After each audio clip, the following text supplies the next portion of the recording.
Hey guys, it's Unica and welcome back to my reading channel. And today we'll be reading I Am Martin Luther King Jr. So let's get started.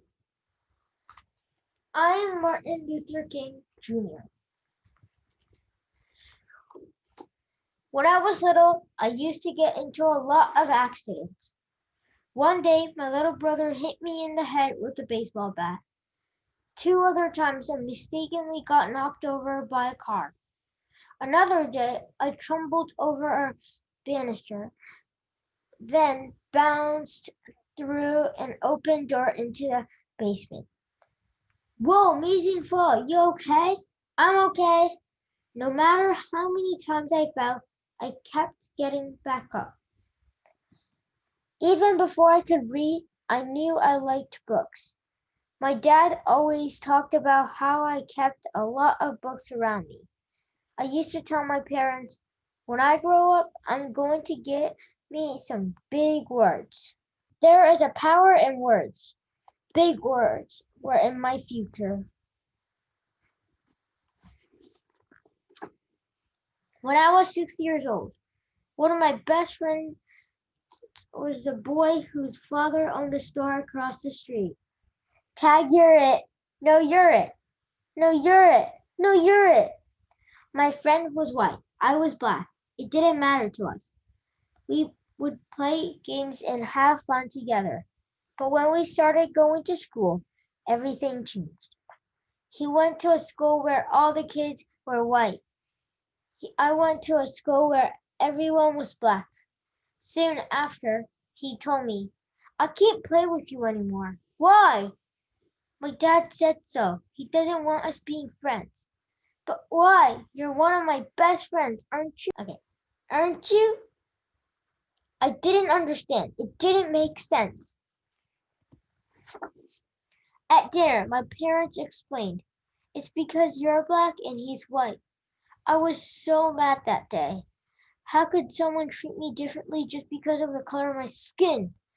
I wanted to hate my friend and his father, but my parents told me to do the opposite, that I should love my friend, even though he'd hurt me. They taught me that it's better to have more love in your life than more hate. Then my mother taught me one of the most important lessons of all.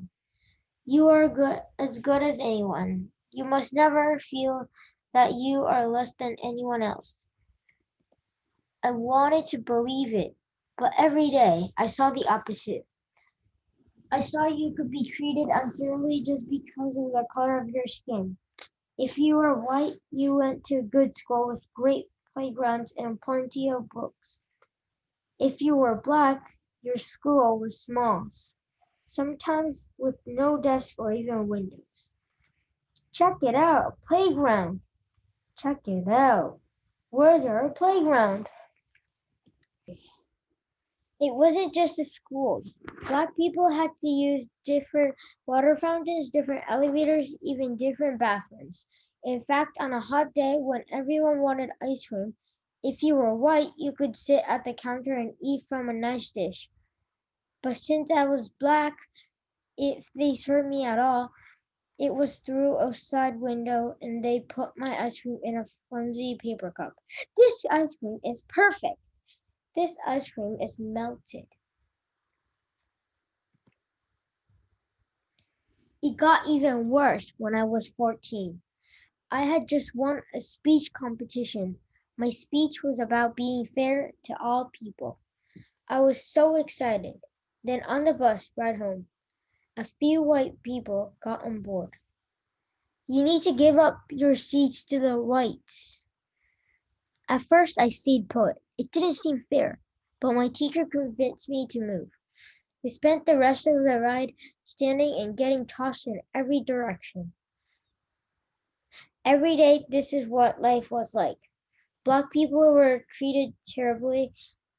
The only question was, what could I do about it? At the age of 15, I started college. By 19, I became a minister and entered seminary school to study religion. Over those years, I read the words of Henry David Thoreau and Mahatma Gandhi. Thoreau taught me about civil disobedience, how an evil system could be changed without violence. Gandhi opened my mind to the power of nonviolent resistance. What's that? Love. It's using love and peaceful method to change unfair things in society. It was a lesson I wanted to share with everyone. In no time at all, I got my chance. In Alabama, a black woman named Rosa Parks was told to give up her seat to a white man. It was just like what happened to me, but unlike me, Mrs. Parks refused. She was arrested. Early the next morning, I got a phone call from a local community leader. It's time to take a stand. We should boycott the buses so everyone knows that we won't accept this treatment anymore. You know that's not going to be easy. Do not ask if it's easy. Ask if it's right. It was just like Thoreau taught. Instead of using violence to protest the unfair rules, Black people would use a peaceful method. We would not ride the public buses. Without our money, the bus companies would go out of business. Now the only question was, would it work? On the first day of the protest, my wife called me to the window. The buses are all empty. It's working. We had to keep it going. As the head of the bus boycott, I gave one of the most important speeches of my life. The room was packed. Camera crews were filming. I had only 20 minutes to prepare. I didn't use notes, but by speaking from my heart, I found out how big words can be. We are determined here in Montgomery to work and fight until justice runs like water and righteousness like a mighty stream. When the history books are written in the future, somebody will have to say, there lived a race of people, a Black people, who had the moral courage to stand up for their rights. The police put me in jail, saying I was breaking the law. Other folks bombed my house, but instead of using my fists, I kept my calm. Don't you want to fight back? I am a man of nonviolence, and I know that I do not stand alone. We are with you all the way, Reverend. If no one rides these buses, will go out of business. You're finally getting that, huh? For more than a full year, every Black person in the city, and some white people too, refused to ride the buses. That meant some people had to work for miles, but they kept going. There was a power in standing together. Eventually, a peaceful protest worked. The rules were changed. Public buses could no longer separate people based on the color of their skin. That was only the beginning. Soon our peaceful protest sparked other peaceful protests. At lunch counters, college students organized sit-ins where they would not stop until everyone could eat together. Our method of nonviolence was so powerful, I was invited to meet with the president at the White House. But sometimes the hardest problems were right at home. Daddy, look, an amusement park. Please, can we go? I'm sorry, Yoki, we can't. Funtown is not open to Black people. Seeing my daughter cry was one of the most painful moments of my life. It only made me work harder for a change.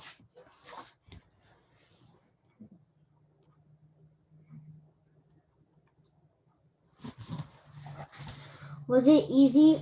Absolutely not. During one protest in Birmingham, Alabama, the police again arrested me and locked me in a dark jail cell that had only one window. Someone slipped me a newspaper in which white religious leaders had written an article calling us lawbreakers. Someone then snuck me a pen. In that jail cell, I wrote down my own response in the margins of the newspaper and even on toilet paper. My letter from Birmingham jail was soon published as a pamphlet. Then it was in magazines and newspapers. Today it has been read by millions of people. Like I said, it is amazing how big words can be.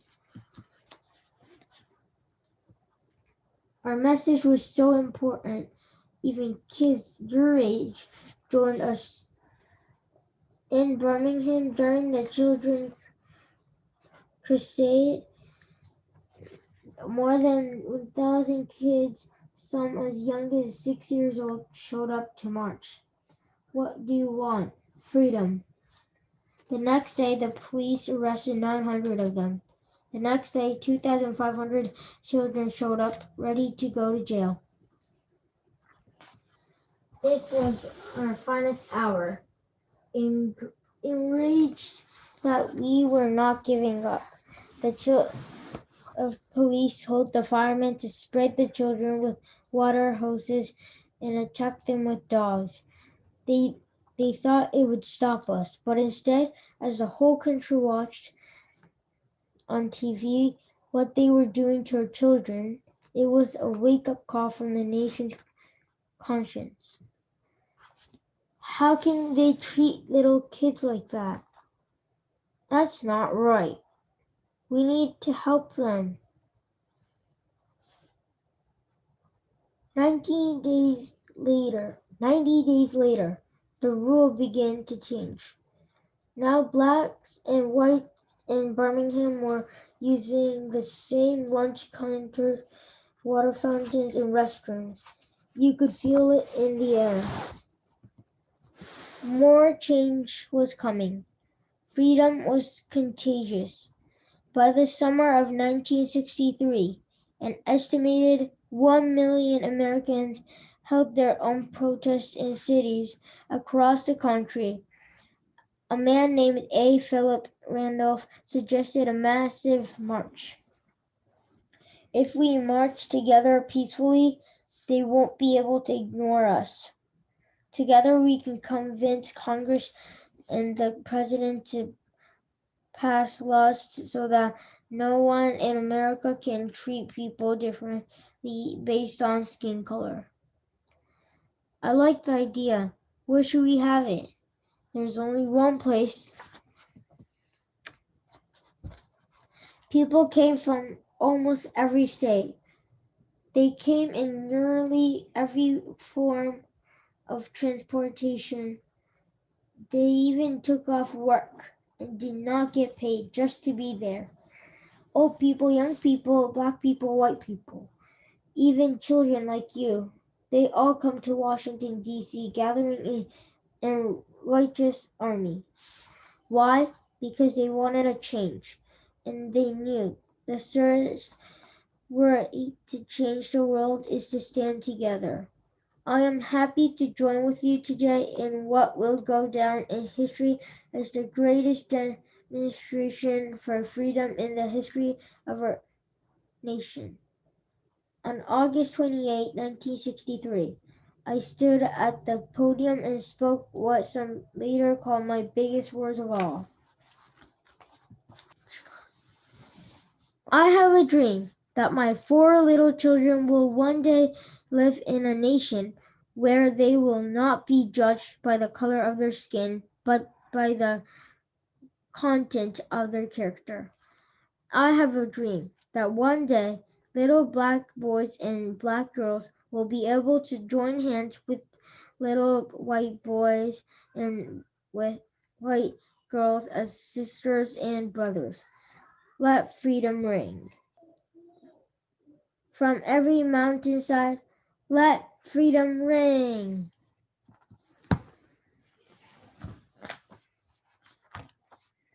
After the March on Washington, the President and Congress passed new laws for civil rights. But that didn't mean our work was done. Indeed, our greatest battle was still to come. It began with 600 activists as they tried to walk 54 miles from Selma, Alabama to state capital Montgomery. Back then, there were rules that stopped black people from voting. If you want to change the laws, you have to be able to vote for new people who make the laws. We're marching to tell the governor, we want voting rights. This brutality must end. No matter what, don't let them pass. The police had billy clubs and tear gas. They attacked our group and knocked many people down. But as I learned so long ago, you have to get back up. No matter how hard they hit us, we remained peaceful. Still, we didn't get through. 2 days later, we tried again. Now there were 2,500 of us. We will go to Montgomery. No, you won't. I promise you won't. Once again, we tried. Once again, we did not get through. Did we give up? What do you think? It was Sunday, March 21st, 1965, our third try. Now we had 8,000 people with us. We are on the move. We shall overcome. Check out the crowd. Black, white, Christian, Jewish, all standing together. For 2 days we marched. Rain could not stop us. The world was watching. The White House was too. President Johnson even sent troops to protect us. Exhaustion could not stop us. As we reached Montgomery, Alabama, tears were shed, but this time they were tears of joy. In my life, people tried to tell me I wasn't as good as they were, just because of the color of my skin. When someone hurts you like that, it can be tempting to hurt them back. You must refuse. When someone shows you hate, show them love. When someone shows you violence, show them kindness. To reach our goals, we must walk the path of peace. We must lock arms with our brothers and sisters. We must march together. When we do, our voices will be heard and freedom will ring. Remember Funtown Amusement Park? Its doors eventually opened to black people, and Dr. King got to take his daughter. Did you know that he was the youngest person to win the Nobel Peace Prize at that time? Just 35 years old. He donated the prize money to the civil rights movement. He said that the prize was the work of many other unsung heroes. He fought against poverty too. There's even 4 national holidays for him, the third Monday of every January. Only Washington and Lincoln get a day like that, and they share theirs. It's a day to remember how far we've come and how much more work there is to do. I'm Martin Luther King Jr. I stand for peace. I stand for justice. I stand to help others. I stand as proof that no matter how hard the struggle, We must fight for what is right and work to change what is wrong.